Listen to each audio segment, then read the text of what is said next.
आप सभी को गणेश चतुर्थी की हार्दिक शुभकामनाएं। आज की इस वीडियो में मैं आपको गणेश जी की कथा का श्रवण कराऊंगी। तो अपने इष्ट देव को प्रणाम करते हुए आज की कथा का शुभारंभ करते हैं।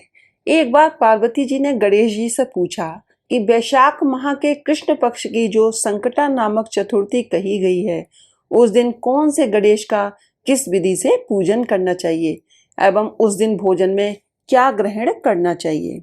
गणेश जी ने उत्तर दिया, हे माता, वैशाख कृष्ण चतुर्थी के दिन वक्रतुंड नामक गणेश की पूजा और व्रत करनी चाहिए तथा भोजन में कमल गट्टे का हलवा लेना चाहिए।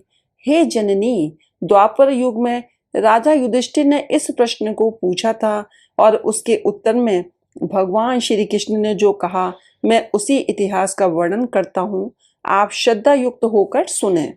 भगवान श्री कृष्ण बोले, हे राजन, इस कल्याणदात्री चतुर्थी का जिसने व्रत किया और उसे जो फल प्राप्त हुआ, मैं उसे ही तुमसे कह रहा हूँ।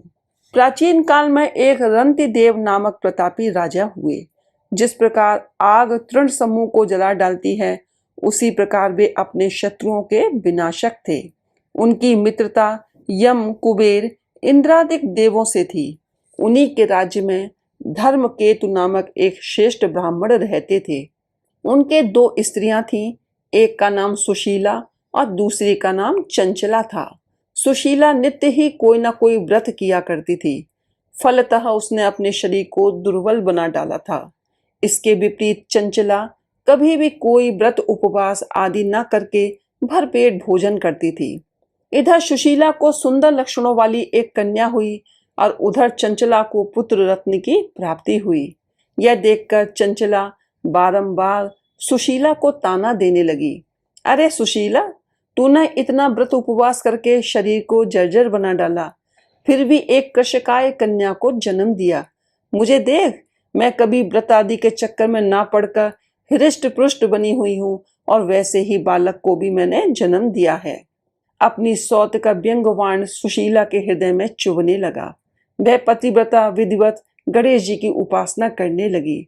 जब सुशीला ने भक्ति भाव से संकटनाशक गणेश चतुर्थी का व्रत किया तो रात्रि में वरदायक गणेश जी ने उसे दर्शन दिए। श्री गणेश जी ने कहा, हे सुशीले, तेरी आराधना से हम अत्यधिक संतुष्ट हैं। मैं तुम्हें वरदान दे रहा हूँ कि तेरी कन्या के मुख से निरंतर मोती और मूंगा प्रवाहित होते रहेंगे। हे कल्याणी, इससे तुझे सदा प्रसन्नता रहेगी। हे सुशीले, तुझे वेद शास्त्र वेदता एक पुत्र भी होगा। इस प्रकार वरदान देकर गणेश जी वहां से अंतर ध्यान हो गए। वरदान प्राप्ति के फलस्वरूप उस कन्या के मुंह से सदैव मोती और मूंगा झड़ने लगे। कुछ दिनों के बाद सुशीला को एक पुत्र उत्पन्न हुआ। तदंतर धर्मकेतु का स्वर्गवास हो गया। उनकी मृत्यु के उपरांत चंचला घर का सारा धन लेकर दूसरे घर में जाकर रहने लगी, परंतु सुशीला पति गृह में रहकर ही पुत्र और पुत्री का पालन पोषण करने लगी। अपनी कन्या के मुंह से मोती मूंगा गिरने के फलस्वरूप सुशीला के पास अल्प समय में ही बहुत सा धन एकत्रित हो गया। इस कारण चंचला उससे ईर्ष्या करने लगी। एक दिन हत्या करने के उद्देश्य से चंचला ने सुशीला की कन्या को कुएं में ढकेल दिया।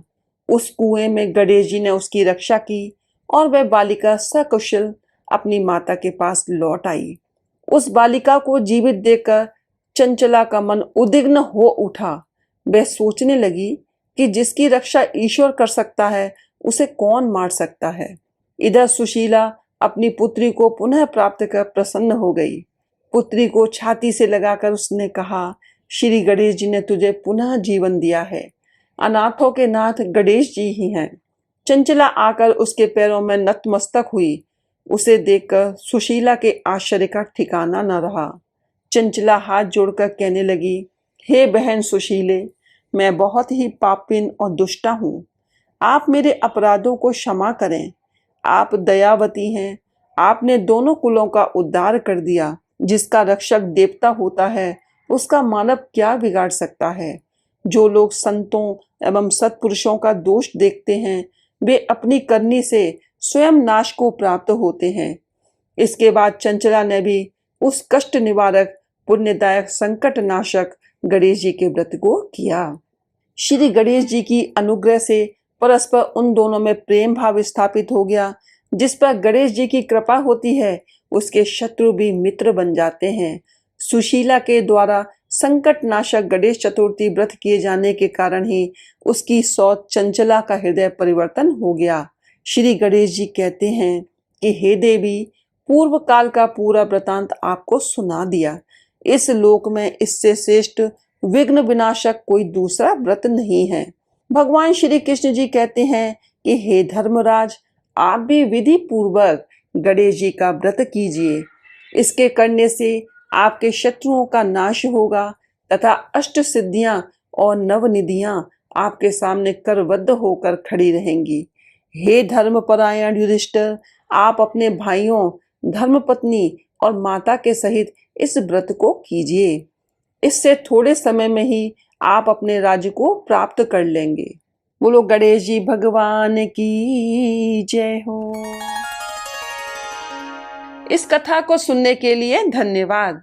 यदि आपको ये वीडियो पसंद आई हो तो इसे लाइक करें, शेयर करें, हमारे चैनल को सब्सक्राइब करें तथा बेल आइकन को प्रेस करें ताकि आप हमारे आने वाले वीडियोस को भी देख सकें। हर हर महादेव, जय भोलेनाथ।